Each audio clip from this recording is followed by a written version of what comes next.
हरे कृष्ण।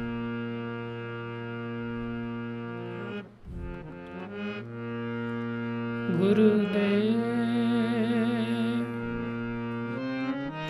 कृपा बिंदु दिया करो हे दासे तृणापेक्षा तेना।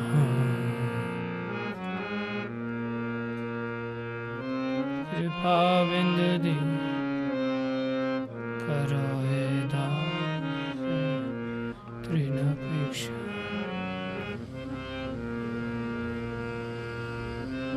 सकल सहाने बल दिया करो, सकल सहाने बल दिया करो, निज माने स्पृहायना,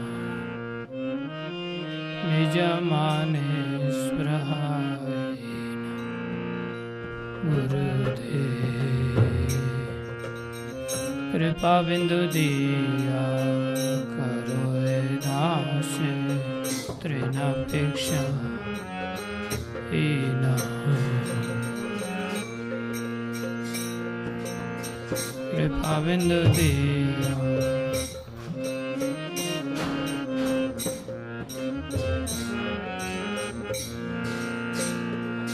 गुरुदेव कृपा बिंदु दिया करो हे दास तृणापेक्षा तेना। गुरुदेव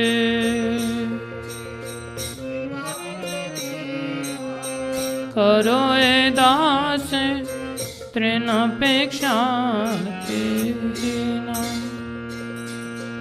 सकल सहाने बल दिया करो, सकल सहाने निज माने स्पृहायना, निज माने। गुरुदेव कृपा बिंदु दिया करो हे दास तृणापेक्षा तेना। गुरुदेव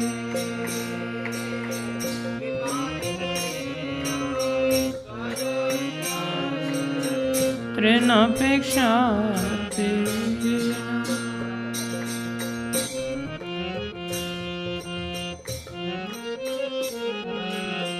सकल सम्मान करिते सकति, सकल सम्मान देहो नाथ यथा यथा।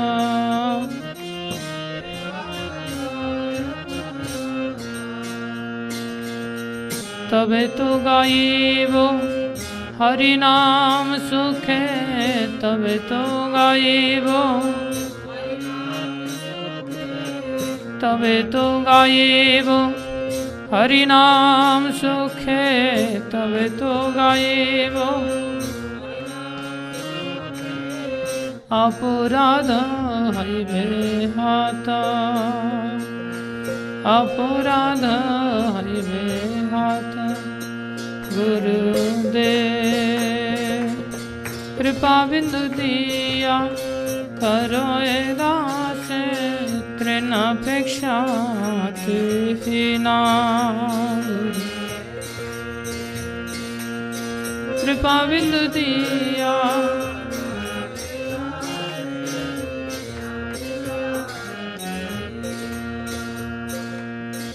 कबहि न कृपा लभियाए जाना, कबहि न कृपा कृतार्थ होइबे नाथ।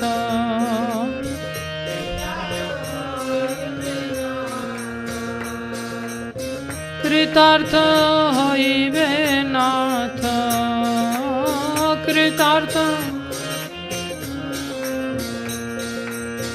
शक्ति बुद्धिहीन अमी अति दीन, शक्ति बुद्धिहीन करो मोरे आत्मसात, करो मोरे आत्मसात, करो मोरे आत्मसात, करो मोरे गुरुदेव कृपा बिंदु दिया करो ए दास, तृण अपेक्षा तेहीना गुरुदेव।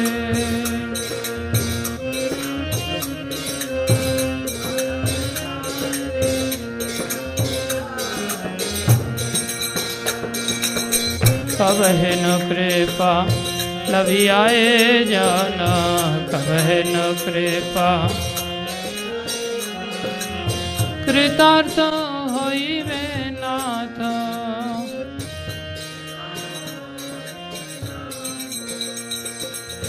शक्ति बुद्धिहीन अमी अति दीना, शक्ति बुद्धिहीन कर मोरे आत्मसात, कर मोरे गुरुदेव कृपा बिंदु दिया करो ए दास, तृण अपेक्षा तेहीना गुरुदेव।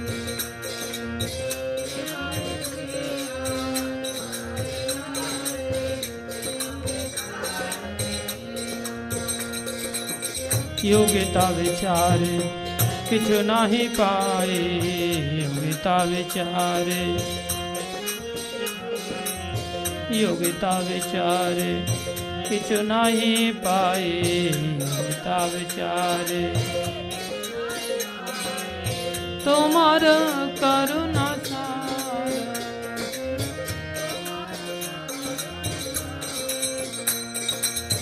तुम्हार करुणा सार, तुम्हार करुणा सार। करुणा न होइले कांदिया कांदिया, करुणा न होइले, करुणा न होइले कांदिया कांदिया, करुणा न होइले कांदिया।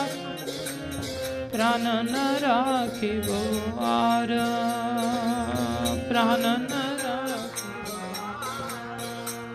हे प्राण न राखिबो आर, प्राण न राखिबो आर गुरुदेव कृपा बिंदु दिया करो ए दास, तृण अपेक्षा तेहीना कृपा बिंदु दिया करो ए दास, तृण अपेक्षा गुरुदेव गुरुदेव गुरु गुरुदेव गुरुदेव गुरु गुरुदेव गुरुदेव गुरु गुरुदेव गुरुदेव गुरु गुरुदेव गुरुदेव गुरुदेव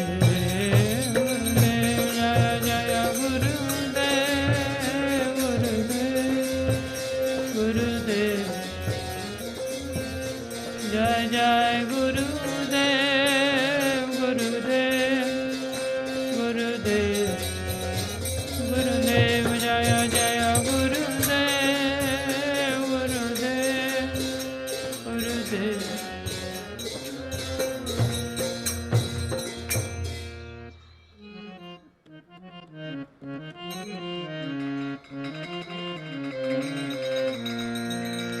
जय राधा माधव कुंज बिहारी, जय राधा माधव कुंज बिहारी।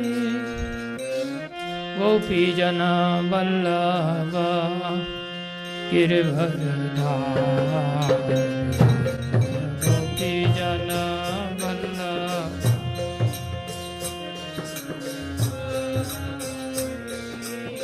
गोपी जन वल्लभ गिरधरधारी। बिहारी।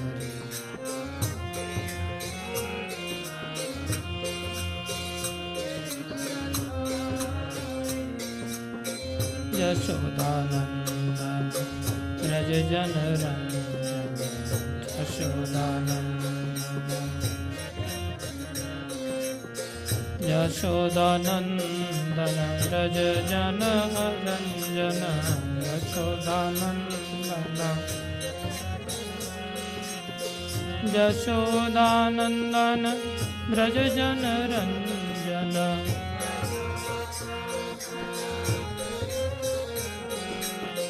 यमुना तीरा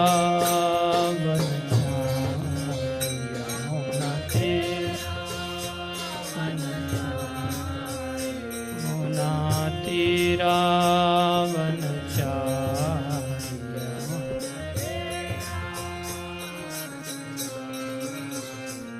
जय राधा माधव कुंज विहारी, जय राधा माधव कुंज विहारी, जय राधा माधव कुंज विहारी, जय राधा कुंज विहारी। हरे कृष्णा कृष्णा कृष्णा हरे हरे, हरे राम राम राम हरे हरे, हरे कृष्णा हरे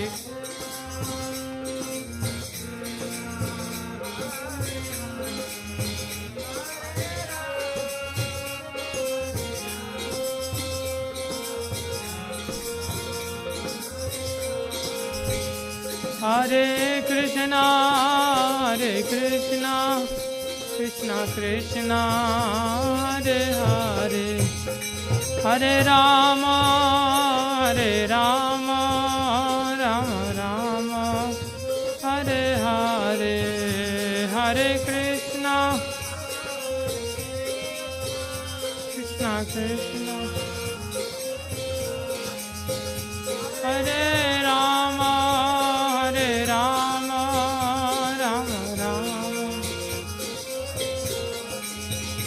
हरे कृष्णा कृष्णा कृष्णा हरे हरे, हरे राम राम राम हरे हरे, हरे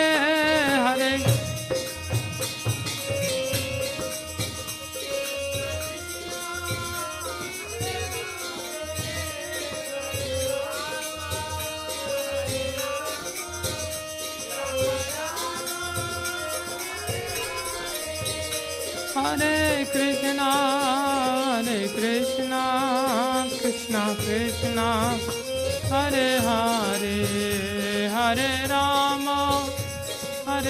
राम राम राम हरे हरे, हरे कृष्णा कृष्णा राम राम राम हरे हरे, हरि बोल हरि बोल हरि बोल, हरि बोल निताई गौर हरि बोल, हरि बोल हरि बोल। जय जय प्रभुपाद प्रभुपाद प्रभुपाद प्रभुपाद, जय जय प्रभुपाद प्रभुपाद,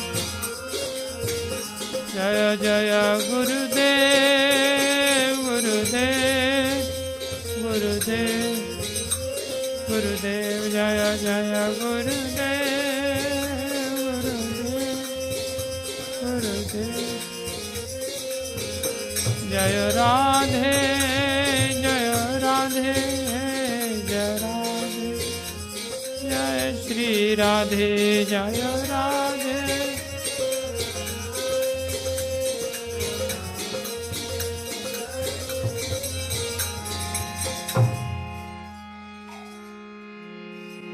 बोलो हरे कृष्ण महामंत्र की जय, हरि नाम संकीर्तन महायज्ञ की जय। श्री श्री जगन्नाथ बलदेव सुभद्रा माता सुदर्शन जी महाराज की जय। श्री श्री षडगोस्वामीगण की जय। श्री श्री गौर निताई पंच तत्व की जय। श्री श्री प्रहलाद नरसिंह देव भगवान की जय। श्री श्री षडगोस्वामीगण की जय। शिल गुरु परंपरा की जय। जगत गुरु शिल प्रभुपाद की जय। श्री गुरु महाराज की जय। अनंत कोटि वैष्णव वृंद की जय।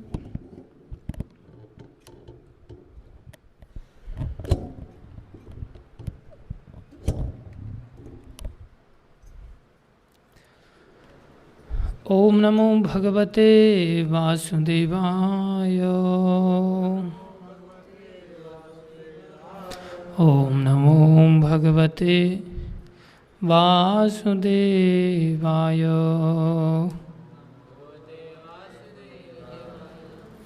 ओम नमो भगवते वासुदेवाय।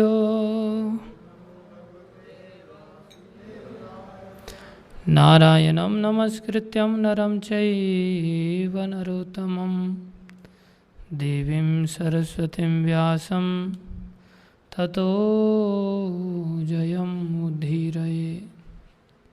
नष्टप्रायेषु स्वभद्रेषु नित्यं भागवत सेवया भगवती उत्तम श्लोके भक्तिर्भवती नैष्ठिकीम्।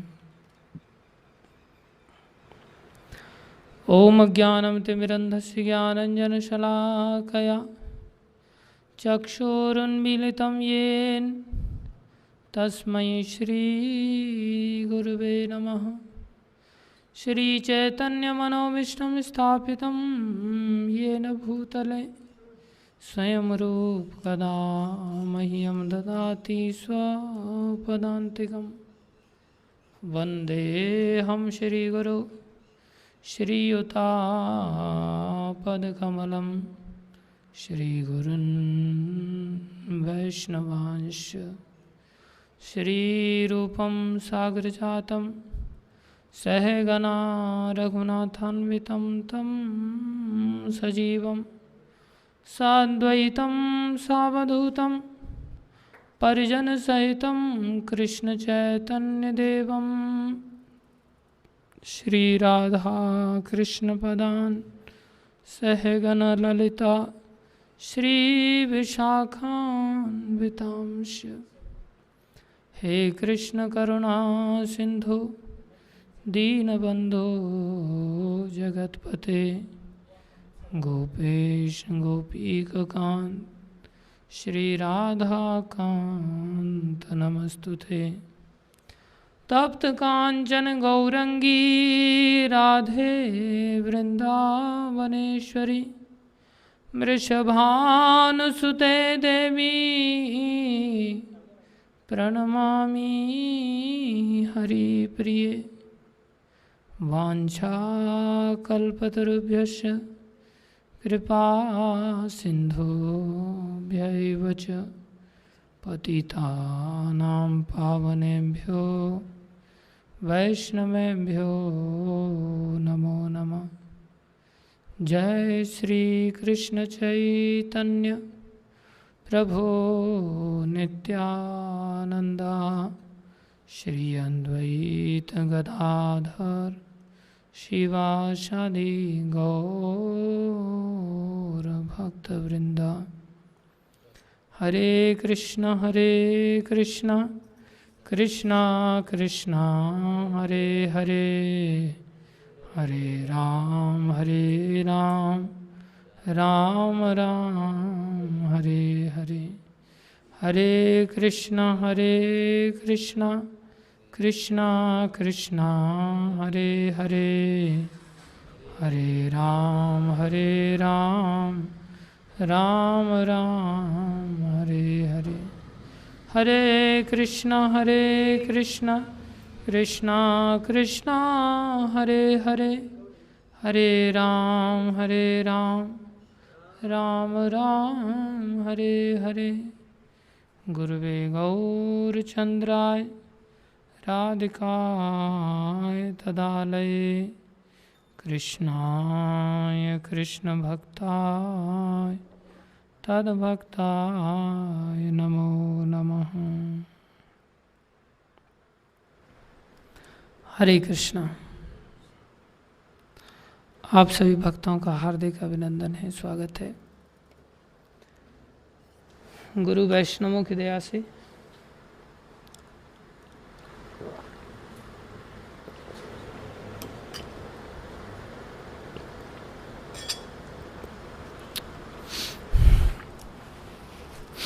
आज से हम लोग कुछ दिन के लिए हमारी परंपरा में जो आचार्य हुए हैं उनके जीवन चरित्र और उनके शिक्षाओं पर थोड़ी सी चर्चा करेंगे, जब तक उनकी दया से कर पाएंगे। इसलिए आप सभी भक्तों से निवेदन है, कृपा करके इन चर्चाओं को ध्यान से सुने और जीवन में धारण करें। प्रमुख रूप से हमारी परंपरा में हम 6 गोस्वामियों से शुरुआत कर रहे हैं, जिसमें कि श्रील सनातन गोस्वामी बड़े भाई हैं और श्रील रूप गोस्वामी छोटे भाई हैं। लेकिन छोटे भाई श्रील रूप गोस्वामी पहले भगवान की भक्ति में आए, इसलिए साधु समाज उनका नाम पहले लेता है। कोई भी व्यक्ति भक्ति में यदि पहले आ जाए, चाहे वो छोटा सा बालक ही क्यों नहीं है, वो बड़ा बन जाता है। और कोई बूढ़ा व्यक्ति यदि देर से आए तो साधु समाज में उसका नाम बाद में लिया जाता है। इसी प्रकार श्रील रूप गोस्वामी, सनातन गोस्वामी, गोपाल भट्ट गोस्वामी, श्रील जीव गोस्वामी, रघुनाथ दास गोस्वामी, रघुनाथ भट्ट गोस्वामी, इन सभी के चरित्र का वर्णन इनके भक्ति मार्ग में कौन पहले आए उनके आधार पर ही किया जाएगा। हालांकि ये सभी अवतारी पुरुष हैं, साधारण नहीं है। एक साधारण मेरे जैसा व्यक्ति इनके चरित्र का क्या वर्णन कर सकता है। हमारी तो कोई योग्यता नहीं है, और कहाँ ये आचार्य हैं साक्षात।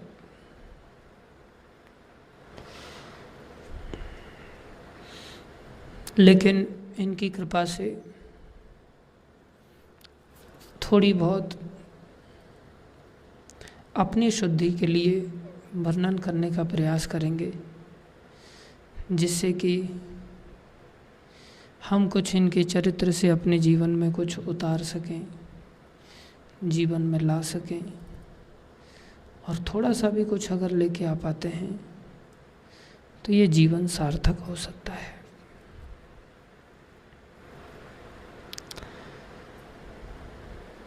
भगवान श्री कृष्ण जब इस धराधाम पर प्रकट होते हैं, आज से 5,500 वर्ष पूर्व,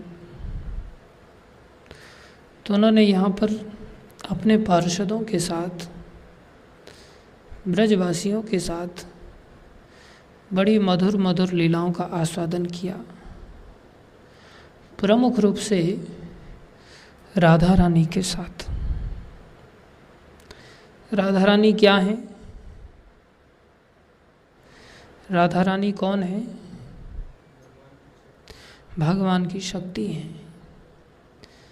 जैसे हम लोग कौन हैं? हम भी भगवान की शक्ति हैं। दुर्गा देवी कौन है? वो भी भगवान की शक्ति है। तो भगवान अलग अलग शक्तियों का विस्तार करते हैं, अलग अलग प्रयोजन के हेतु, और ये सब भगवान की शाश्वत शक्तियाँ हैं। जैसे हम सनातन जीव हैं, ऐसा कोई समय नहीं था कि हमारी किसी समय में उत्पत्ति हुई हो या किसी समय में हमारा नाश हो जाए। हम सनातन हैं, जो कि तटस्थ शक्ति के रूप में जाने जाते हैं। ऐसे ही भगवान की समस्त शक्तियाँ सनातन हैं, क्योंकि भगवान स्वयं में सनातन हैं। ऐसे ही दुर्गा देवी को भगवान की बहिरंग शक्ति कहते हैं, और राधा रानी को कौन सी शक्ति कहते हैं? अंतरंग शक्ति कहते हैं। अंतरंग शक्ति के साथ साथ इनको आह्लादनी शक्ति भी कहा जाता है। कौन सी शक्ति? आह्लादनी शक्ति। तो भगवान आह्लादनी शक्ति से क्या प्राप्त करते हैं?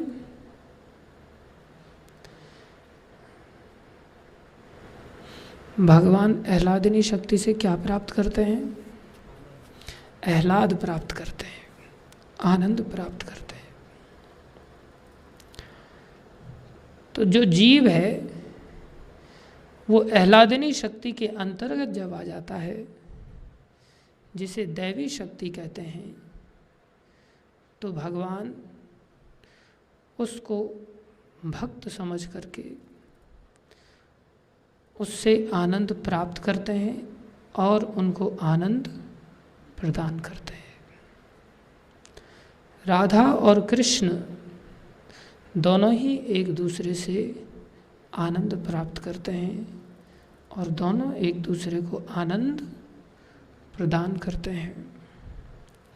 ऐसे ही जो जीव भगवान की अंतरंग शक्ति राधा रानी अथवा दैवी शक्ति के अंदर चले जाते हैं, वो भी भगवान को आह्लाद प्रदान करने का प्रयास करते हैं और भगवान उनको आह्लाद प्रदान करते हैं। परित्राणाय साधूनां। जो जीव भगवान की इस आह्लादनी शक्ति की ओर नहीं जाते, जो जीव भगवान की बहिरंग शक्ति की ओर खिंच जाते हैं, बहिरंग शक्ति भी खींच लेती है अपने दो गुणों के द्वारा। विशेष रूप से बहिरंग शक्ति जैसे चुंबक लोहे को खींच लेती है, ऐसे ही बहिरंग शक्ति के अंतर्गत भी तटस्थ जीव कई बार खिंच जाते हैं। तो ये दो गुण हैं बहिरंग शक्ति के, विशेष रूप से भोग और ऐश्वर्य। जो भगवान से अलग अगर कोई सोचता है तो वो इनकी ओर आकर्षित हो जाता है। भगवान श्री कृष्ण को इनकी आवश्यकता नहीं है, क्योंकि भगवान श्री कृष्ण स्वयं में षड ऐश्वर्य परिपूर्ण है, निज लाभ तुष्ट हैं। वो उनको किसी से ये चीज़ें नहीं चाहिए, क्योंकि उनके पीछे लक्ष्मी जी निरंतर विचरण करती रहती हैं, क्योंकि उनके पास षड ऐश्वर्य स्वरूप में पूर्ण धन है, पूर्ण ज्ञान है, पूर्ण वैराग्य है, पूर्ण शक्ति है, पूर्ण सुंदरता है, पूर्ण यश है। संसार में सब लोग इन्हीं चीज़ों के पीछे भागते हैं। तो भगवान के पास तो भगवत्ता होने के कारण वो इन सब चीज़ों से तो परिपूर्ण है, अनंत मात्रा में उनके पास है। तो कोई व्यक्ति उनको क्या चीज़ दे सकता है? किस चीज़ से वो संतुष्ट होंगे?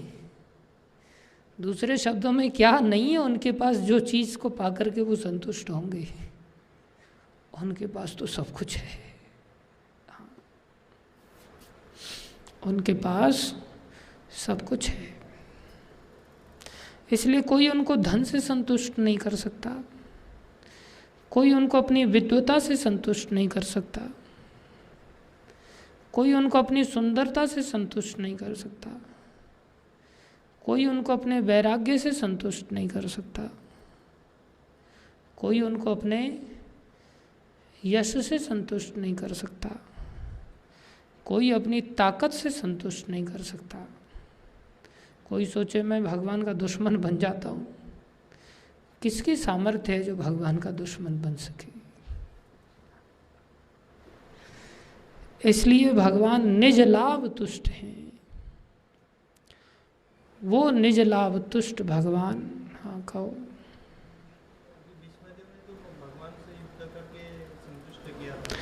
वो तो उनकी भक्ति थी, दुश्मनी नहीं थी। भक्ति में फिर कुछ भी करो।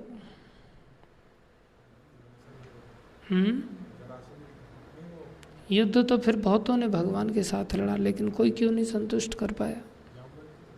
जामवंत जी ने भी। संतुष्ट भगवान को क्या कर सकता है कोई? तो भगवान की दया है, वो उस रूप में वीर रस का, भक्ति का आस्वादन कराना चाहते हैं, वो सब भक्ति है। इसलिए कोई व्यक्ति इन सब चीज़ों से भगवान को वशीभूत नहीं कर सकता, संतुष्ट नहीं कर सकता। भगवान अपने आप में परिपूर्ण है, तो फिर भगवान को कैसे आनंद प्रदान किया जा सकता है? भगवान अपनी आह्लादनी शक्ति से ही आनंद प्राप्त करते हैं।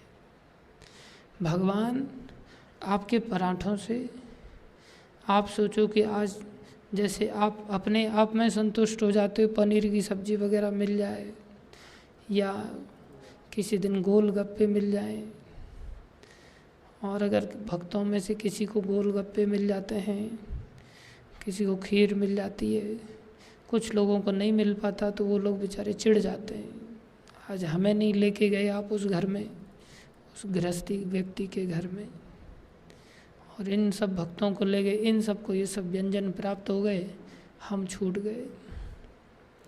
तो हमारे सामने ऐसी चीज़ें रख दी जाएं तो हम कितने जल्दी संतुष्ट हो जाते हैं। हम सोचें ऐसे ही बढ़िया बढ़िया चीज़ें कृष्ण को दे दी जाएं तो कृष्ण संतुष्ट हो जाएं। ऐसा सोचना हमारा हो सकता है दुर्योधन की तरह। जैसे दुर्योधन सोचता था कि कृष्ण तो बड़े चट्टू हैं और कृष्ण बड़े लंपट हैं, इसलिए कृष्ण को बढ़िया बढ़िया भोजन आदि, वस्त्र आभूषण आदि दे दिए जाएं और कृष्ण को सुंदर सुंदर स्त्रियां दे दी जाएं, तो कृष्ण बहुत जल्दी संतुष्ट हो जाएंगे। नहीं, कृष्ण को कोई संतुष्ट नहीं कर सकता। कृष्ण को तो कृष्ण की आह्लादनी शक्ति ही आनंद प्रदान करती है बस। और वो आह्लादनी शक्ति कौन है? राधा रानी है। यदि कोई कृष्ण को आनंद प्रदान करना चाहता है तो उसके लिए उसको राधा रानी के अधीन ही रह करके करना पड़ेगा। अगर वो राधा रानी के अधीन रह करके कृष्ण को संतुष्ट नहीं करने का प्रयास करता तो कृष्ण को कभी कोई संतुष्ट नहीं कर सकता, आनंदित नहीं कर सकता। इसलिए भगवान श्री कृष्ण जब यहाँ आए तो उन्होंने राधा रानी को भी लेकर के आए। जब अवतार का समय राधा रानी के सामने भगवान ने रखा तो कहा कि हे राधे, आप भी चलो। तो राधा रानी कहती हैं कि प्रभु, जहाँ गोवर्धन नहीं है, जहाँ वृंदावन नहीं है, जहाँ यमुना नहीं है, वहाँ मेरा मन नहीं लगता, वहाँ मेरे मन को सुख नहीं मिलता, इसलिए मैं कैसे जाऊँ। तब कृष्ण कहते हैं चलो इन सब को लेकर के चलते हैं। तो भगवान श्री कृष्ण ने पूरे ब्रजमंडल को अवतार कराया और कई सारे पार्षदों के साथ, जो सभी राधा रानी के अंतर्गत कार्य करते हैं, सेवा करते हैं कृष्ण की, उन सब के साथ आए और भगवान ने अत्यधिक आनंद प्राप्त किया और समस्त ब्रजवासियों को जो दैवी शक्ति राधा रानी के अंतर्गत थे उन सबको आनंद प्रदान किया। तो ये एक सिद्धांत है जो हमें समझना चाहिए। जब भगवान श्री कृष्ण उस रसास्वादन को देने हेतु इस संसार में गीता को छोड़ करके चले गए, लेकिन बहुत सारे लोगों ने इसको नहीं समझ पाए। उस अवस्था के लिए भगवान श्री कृष्ण ने ही चैतन्य अवतार लिया और चैतन्य अवतार में उन्होंने देखा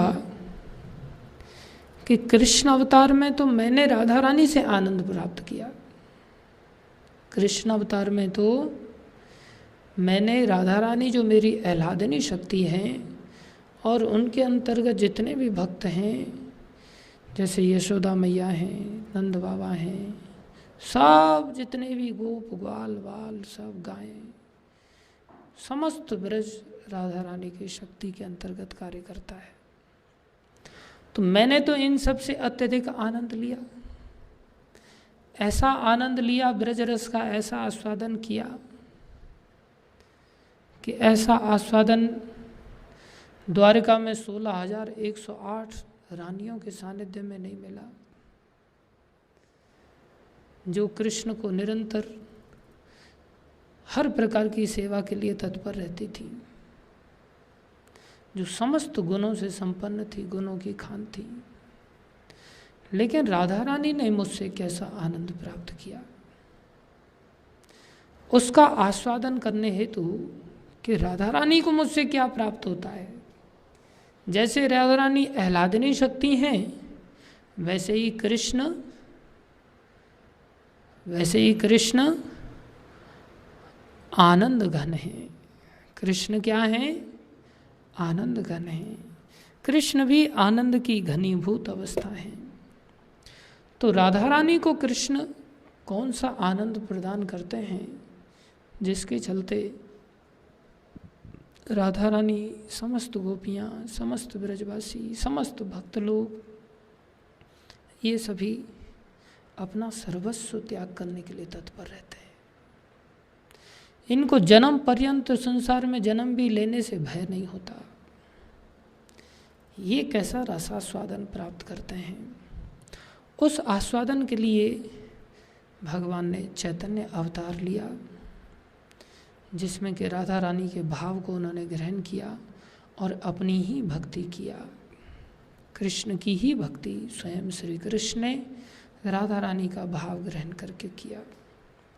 और जब वो आनंद प्राप्त किया तो उस आनंद में इतना आनंद भगवान ने अनुभव किया कि कृष्ण अवतार में तो भगवान ने जो राधा रानी से वो आनंद प्राप्त कर रहे थे, उस आनंद का आस्वादन कराने हेतु संसार के जीवों को उन्होंने आमंत्रित किया और कहा कि तुम समर्पण करो और तुम भी ऐसी भक्ति का आस्वादन कर लो।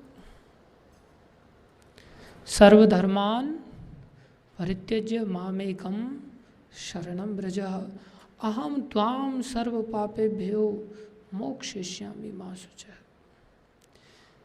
लेकिन जब चैतन्य अवतार में वही कृष्ण राधा रानी के भाव के साथ प्रकट हुए, तो अपनी ही भक्ति, जगन्नाथ जी की भक्ति, कृष्ण की भक्ति उनको इतनी आनंदमयी लगी, ऐसा आस्वादन उन्होंने आनंद का चखा कि उसको उदार भाव से सारे संसार में देने के लिए वो उद्यत हो गए। और उन्होंने सोचा बिना किसी अधिकारी के कोई इसके लिए योग्य है या योग्य नहीं है, ये सब के लिए रस का आस्वादन करने के लिए दरवाज़ा खोल देना चाहिए। तो जो ब्रह्मा और शिव के लिए भी दुर्लभ था, वो चैतन्य अवतार में भगवान श्री कृष्ण ने आकर के सबके लिए सुलभ कर दिया। और सबको देने के लिए उतावले हो गए। अब कैसे दें, उसके लिए उन्होंने युग धर्म का रास्ता अपनाया। युग धर्म के माध्यम से चैतन्य महाप्रभु ने इस हरिनाम को प्रदान किया और हरिनाम के अंदर ही ये सारा कुछ दे दिया, जिसमें उन्होंने स्वयं दीनता का इतना अधिक प्रदर्शन किया कि मात्र 8 श्लोकों को ही चैतन्य महाप्रभु ने संसार में दिया शिक्षा के स्वरूप। जैसे कृष्ण अवतार में क्या दिया, भगवत गीता दिया, 700 श्लोकों के साथ दिया। चैतन्य अवतार में क्या दिया, मात्र 8 श्लोक दिए चैतन्य शिक्षाष्टकम के रूप में। चेतो दर्पण मार्जनम भव महादावाग्नि निर्वापनम श्रेय कैरव चंद्रिका वितरणम विद्यावधू जीवनम आनंदामंबुधिवर्धनम प्रतिपदम पूर्णामृतास्वादनम सर्वात्मस्नपनम परम विजयते श्री कृष्ण संकीर्तनम। नाम नामकारी बहुधा निज सर्वशक्ति तत्रर्पिता नियमिता स्मरणेन कालः एतादृशी तव कृपा भगवन् ममापि दुर्दैवमीदृशमिहाजनिनानुरागः तृणादपि सुनीचेन तरोरपि सहिष्णुना अमाननामानदेन कीर्तनीय सदा हरि। न धनं न जनं न सुन्दरीं कवितां वा जगदीश कामये मम जन्मनि जन्मनीश्वरे भवताद् भक्तिरहेतुकी त्वयि। अये नन्दतनुज किङ्करं पतितं मां विषमे भवाम्बुधो कृपया तव पादपङ्कज स्थितधूलिसदृशं विचिन्तय। नयनं गलदश्रुधारया वदनं गदगदहृदया गिरा पुलकैर्निचितं वपु कदा तव नाम ग्रहणे भविष्यति। युगायितं निमेषेन चक्षुषा प्रावृषायितं शून्यायितं जगत्सर्वं गोविन्द विरहेण मे। आश्लस्य वा पादरतां पिनुष्टमाम् अदर्शनान्मर्हं तां करोतु वा यथा तथा वा विदधातु लम्पटो मत्प्राणनाथस्तु सेवनापरः। अद्भुत श्लोक दिए। ये श्लोक समस्त शिक्षाओं को धारण करने वाले हैं। हम रोज इन श्लोकों को उच्चारण करते हैं सुबह मंगल आरती में, लेकिन कभी इस श्लोकों के शब्दों का मनन नहीं कर पाते। इन श्लोकों में समस्त शास्त्र भरे पड़े हैं। तो चैतन्य महाप्रभु ने युग धर्म के रूप में हरिनाम संकीर्तन दिया और सारा रस सारा भक्ति इस हरिनाम के अंदर भर दिया और इस हरिनाम को समझने के लिए समझाने के लिए ये 8 श्लोक दिए। और हम सभी कलयुग के जीव जो कि मंद सुमंद मतयो मंद भाग्य उपाद्रता अत्यधिक मंद हैं, गए गुजरे हैं, हमारे लिए इसे और सुलभ बनाने के लिए चैतन्य महाप्रभु ने अपने पार्षदों के माध्यम से इसको विस्तारित कराया। और उन पार्षदों में ही ये 6 गोस्वामी आते हैं। इन 6 गोस्वामियों में से प्रथम श्रील रूप गोस्वामी, जिनको कि चैतन्य महाप्रभु ने इतना योग्य समझा कि साक्षात चैतन्य महाप्रभु के मन के सारे रहस्यों को जानते थे। इसलिए इनके बारे में कहा जाता है, श्री चैतन्य मनोभीष्टम स्थापितम येन भूतले स्वयं रूप कदा मह्यम ददाति स्वपदान्तिकम। ये शूल रूप गोस्वामी जो चैतन्य महाप्रभु के मन के अभीष्ट को जानते थे कि ये मन में क्या सोच रहे हैं, इतने अंतरंग पार्षद थे। कोई भी व्यक्ति किसी भी व्यक्ति के मन की बात को सहज रूप से नहीं समझ सकता। आजकल कलयुग में तो विशेष रूप से ये बहुत कठिन है। सामने वाला सोचता कुछ है और दूसरा व्यक्ति समझता कुछ और है। इसको कहते हैं मिसअंडरस्टैंडिंग। बिना मतलब के ही कलयुग अपने पैर पसारता है और इसी को मिसअंडरस्टैंडिंग कहते हैं। कोई बात नहीं, चीत नहीं, दूसरा कुछ और सोच रहा है, हम कुछ और ही सोच के बैठ करके उसको बैठ जाते हैं और अंत में द्वेष उत्पन्न कर लेते हैं। लेकिन चैतन्य महाप्रभु के श्रील रूप गोस्वामी बहुत अधिक अंतरंग पार्षद थे, दीनता की साक्षात मूर्ति थे। इसलिए चैतन्य महाप्रभु इनसे अत्यधिक प्रेम करते थे। तो चैतन्य महाप्रभु ने इनको शक्ति का संचार कराया। जैसे ब्रह्मा जी को शक्ति का संचार करके सृष्टि के लिए शक्ति प्रदान किया, ऐसे ही इनके हृदय में भी शक्ति का संचार करके चैतन्य महाप्रभु ने भक्ति का प्रचार प्रसार कराया और इनको इतना अधिकार दिया कि इनको भक्ति का पिता कह दिया गया। क्या बताया गया? भक्ति के पिता। भक्ति इनके ही अनुगत्य में संभव है, अन्यथा भक्ति संभव ही नहीं है। इसलिए हमारी परंपरा में जितने भी वैष्णव लोग होते हैं उन सभी को रूपानुग कहा जाता है। क्या कहा जाता है? रूपानुग कहा जाता है। हम सभी श्रील रूप गोस्वामी के अनुगत्य में जीवन जीने वाले भक्त लोग कहलाते हैं। अब वो हमारे ऊपर निर्भर है कि हम श्रील रूप गोस्वामी का कितना अनुगत्य स्वीकार करते हैं।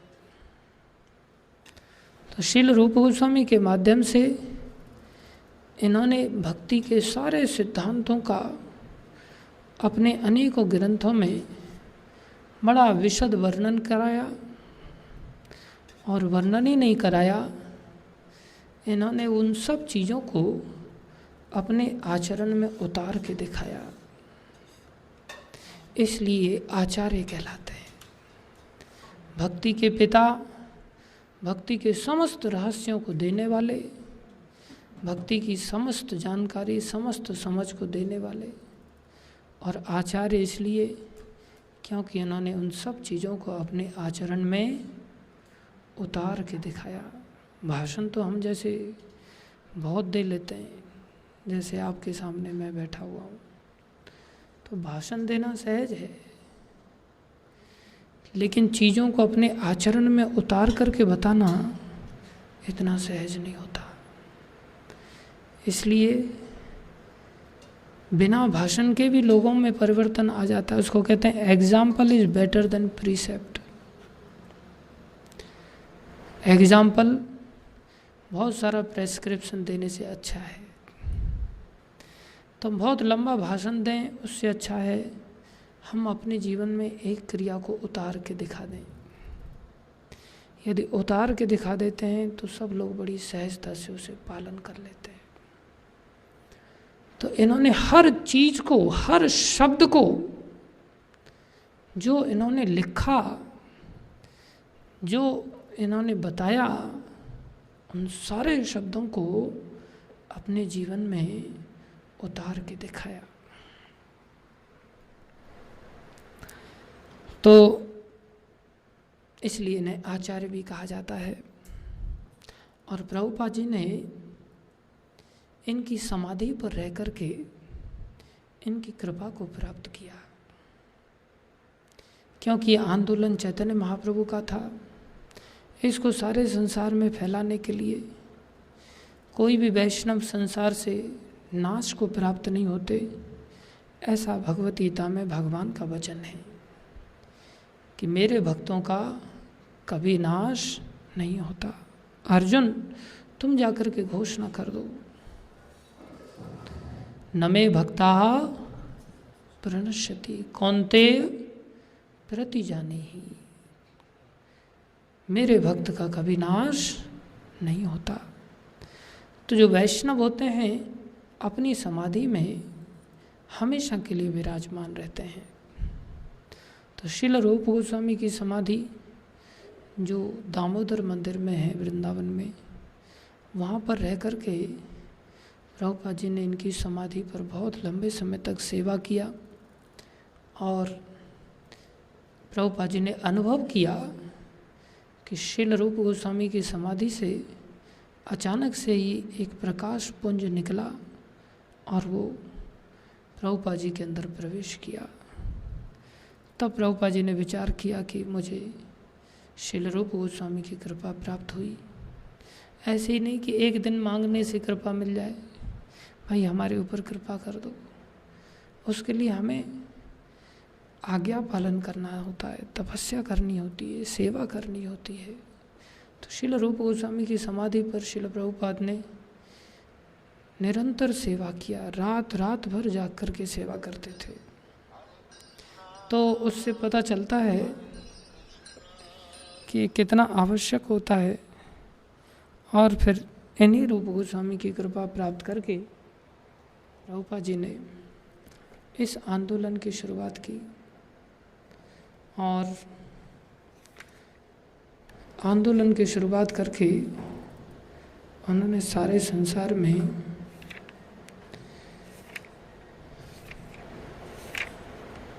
भगवान का जो संदेश था भगवद गीता यथारूप का, उसे सारे संसार में फैलाया।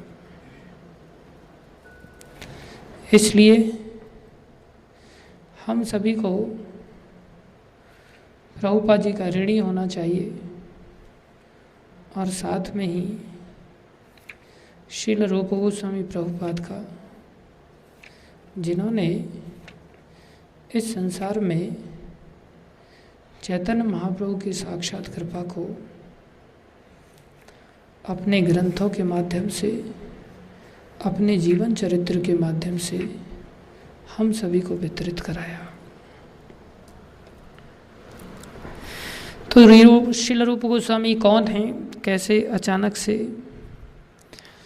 इनका इतना महिमा का गान किया गया, कैसे ये इतने महिमा मंडित हुए, थोड़ा सा इनका शारीरिक बैकग्राउंड समझने का प्रयास करते हैं।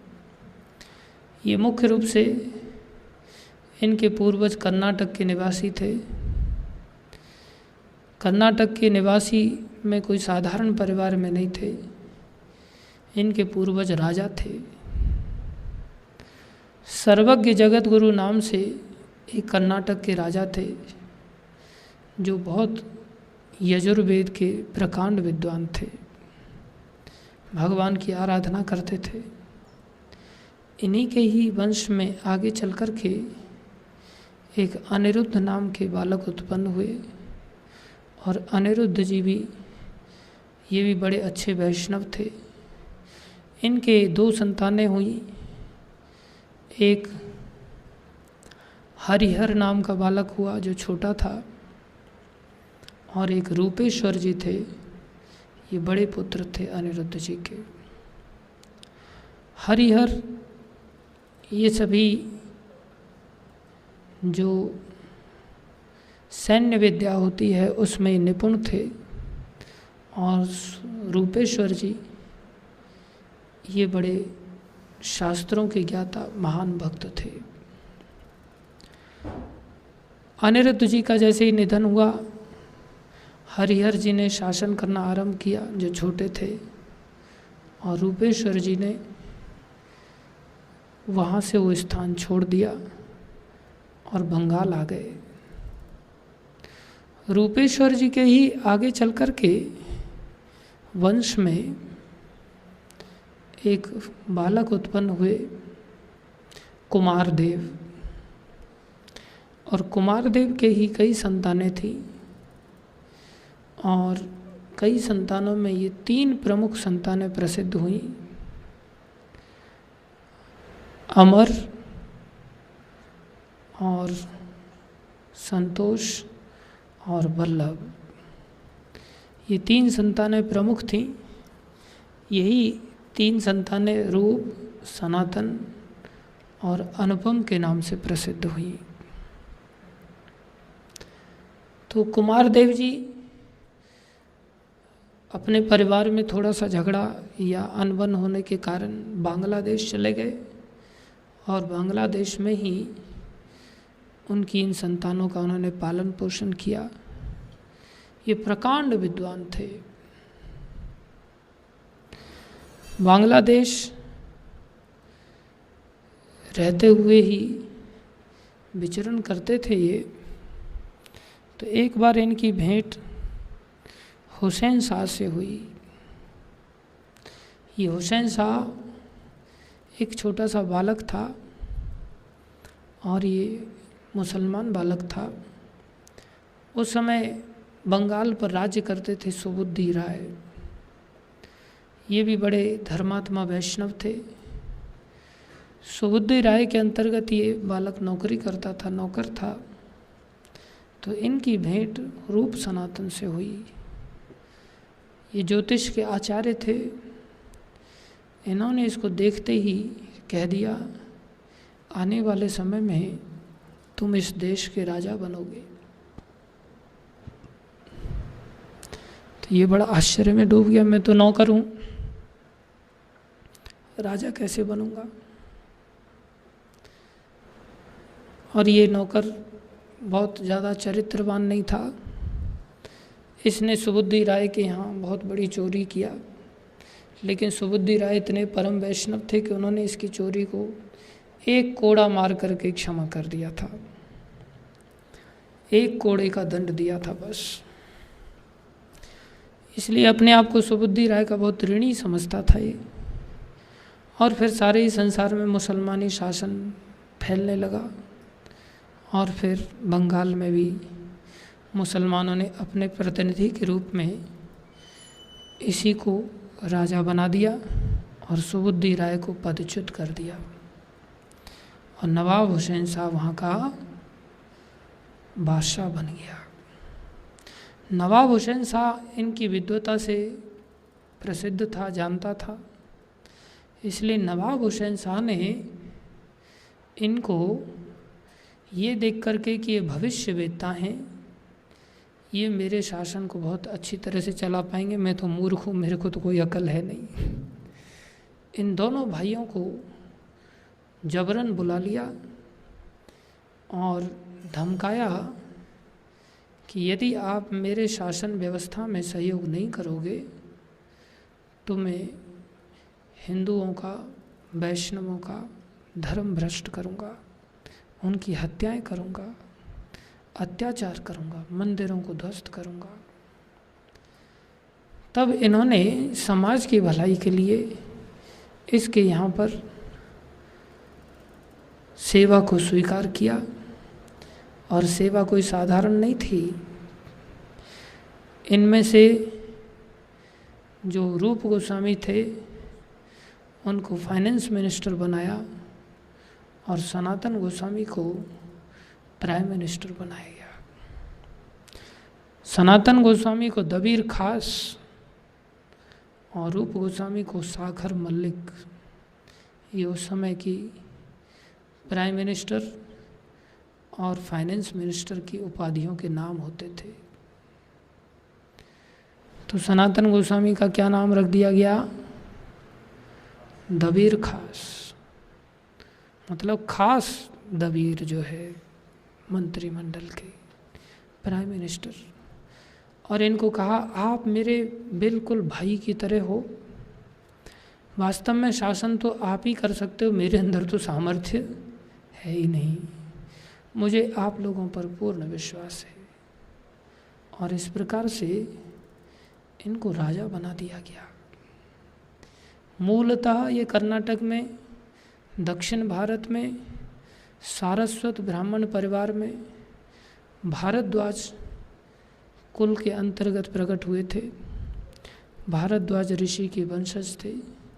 ये एक सांसारिक दृष्टि से शरीर का इनका परिचय दिया गया है, बल्कि ये तो राधा रानी के ही अंतर्गत सेवा करने वाली मंजरियाँ हैं। ये भगवान के नित्य लीला के पार्षद हैं, चैतन्य महाप्रभु के पार्षद हैं। तो ये परम भक्त बचपन से ही हैं, परम विद्वान हैं बचपन से ही, भविष्य वेत्ता हैं, भूत वर्तमान भविष्य सब जानते हैं, और राजघराने से आए हैं। और फिर से कैसी पोजीशन प्राप्त हुए? राजा की ही पोजीशन है। राजा को तो होश ही नहीं है, सारा राजस्व विभाग, सारा धन, सारा कुछ विभाग किसके पास है? श्रील रूप गोस्वामी के पास है। और सनातन गोस्वामी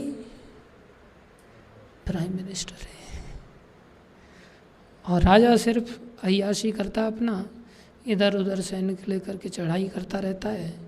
सारा राजपाट केवल ये दो भाई चलाते हैं।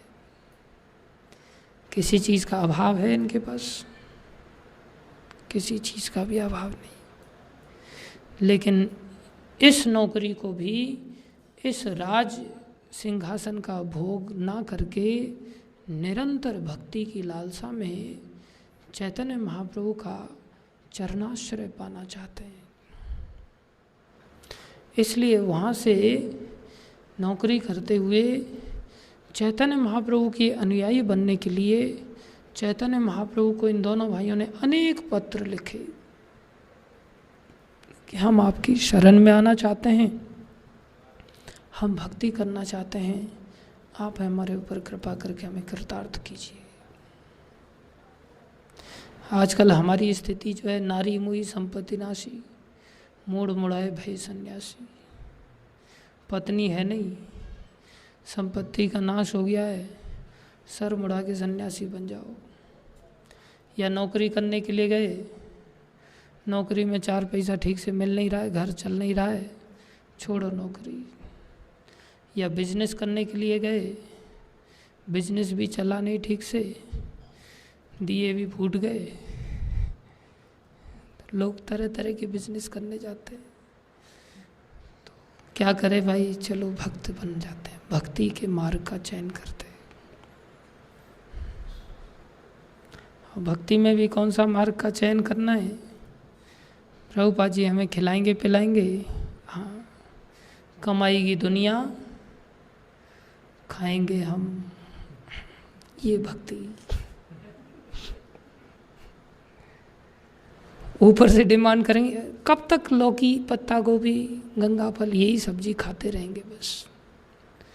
लेके आओ मार्केट से, पता चल जाएगा दूसरी सब्जियां कैसे आती हैं।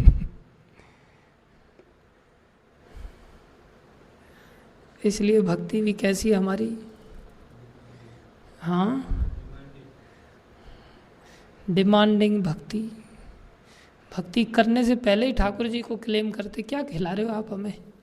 आपकी भक्ति करेंगे हम, ठीक है, लेकिन कुछ पहनाओगे, खिलाओगे, घुमाओगे, थोड़ा गाड़ी घोड़े की सुविधा दोगे तो सोचेंगे फिर भक्ति करनी कि नहीं करनी। ये राजघराने में उत्पन्न होने के पश्चात ही नहीं, स्वयं राजा बन करके बैठे हुए हैं और इतने प्रकांड विद्वान हैं, इतने तेजस्वी हैं कि जब ये अपनी सभा में बैठते थे तो ऐसा लगता था साक्षात इंद्रदेव बैठे हुए हैं। इतने सुंदर रूपवान, एक अपनी स्माइल से ही, जबकि कोई व्यक्ति लीडर होता है तो उससे बहुत सारे द्वेष करने वाले पैदा हो जाते हैं, लेकिन एक सिंगल व्यक्ति सभा के अंदर या कोई भी अतिथि ऐसा नहीं होता था जो इनके प्रति द्वेष रखता हो हृदय में, एक सुंदर स्माइल देते थे, स्माइल देते ही उस व्यक्ति के हृदय में घुस जाते थे, वो व्यक्ति इनका अपना बन जाता था। उसके यहाँ नौकरी चाकरी करते हुए भी भक्ति मार्ग के अंतर्गत इतने आगे बढ़ने का उत्साह, सारे नगर के सारे देशों से बड़े बड़े विद्वानों को आमंत्रित करके निरंतर शास्त्रों पर चर्चा करते थे। विशेष रूप से नवद्वीप से बड़े सारे वैष्णव आकर के इनके साथ हरि चर्चा करते थे। सार्वभौम भट्टाचार्य के एक भाई थे विद्या वाचस्पति, वो इनके स्पिरिचुअल गाइड थे। वो निरंतर आ करके इनके साथ चर्चा करते थे। रामकेली में इनका दिव्य महल था। इनके नहाने धोने के लिए छोटे मोटे नहीं, जैसे भगवान कृष्ण के लिए, राधा रानी के लिए कि श्याम कुंड, राधा कुंड ऐसे सरोवर हैं, ऐसे ही इनके लिए भी नहाने धोने के लिए व्यवस्थाएं ऐसे ही उत्तम रीति की गई थी, जिसमें कि इनके नाम से एक सरोवर बनाया गया था, उसका नाम था रूप सागर। इनके भाई के नाम का एक सरोवर था जिसमें वो स्नान करते थे, सनातन सागर, रूप सागर, सनातन सागर। अपार धन इनके पास महीने की सैलरी के रूप में प्राप्त करते थे। सोने से नाव भर भर के इनके पास धन आता था। इतने धन संपन्नता से परिपूर्ण थे। लेकिन इतने पर भी कभी बेईमानी नहीं अंदर आया। इतनी ईमानदारी के साथ, इतनी ईमानदारी के साथ कार्य करते हैं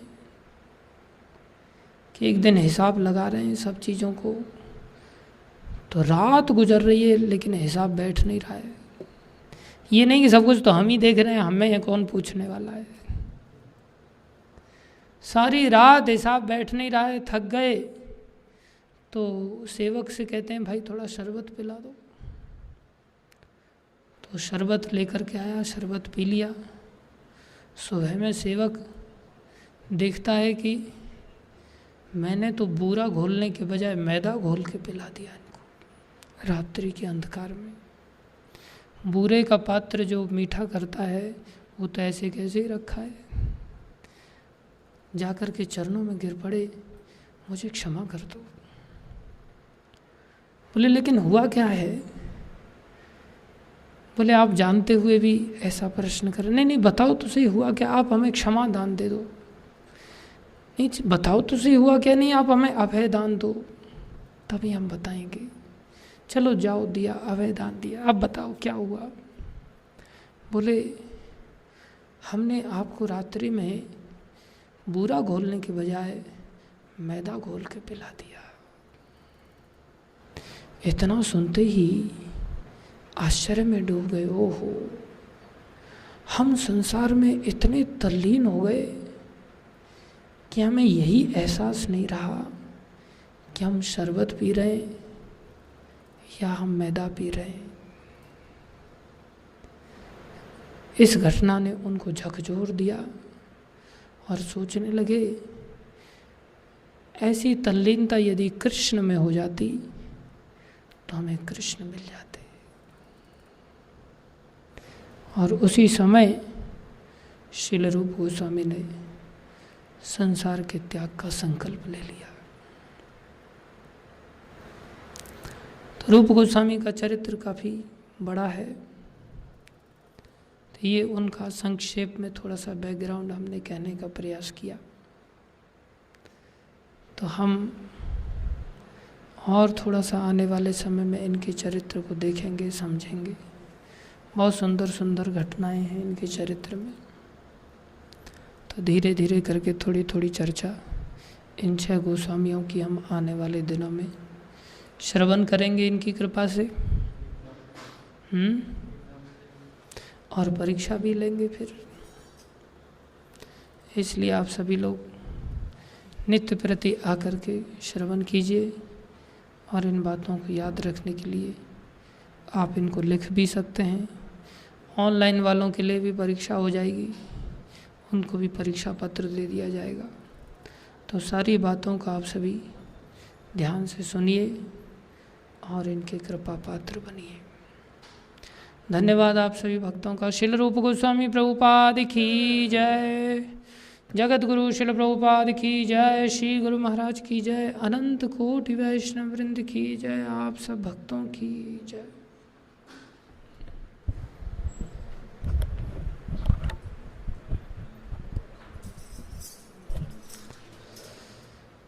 हाँ, धन्यवाद श्रीमान जगदीश हरि प्रभु का, जिन्होंने ठाकुर जी का प्रसाद लेके आए हैं। ये बच्चा बोल रहा है गुरु जी का जब पूजा खत्म हो जाएगा मैं गुरु जी से मिलना है। अच्छा, आइए।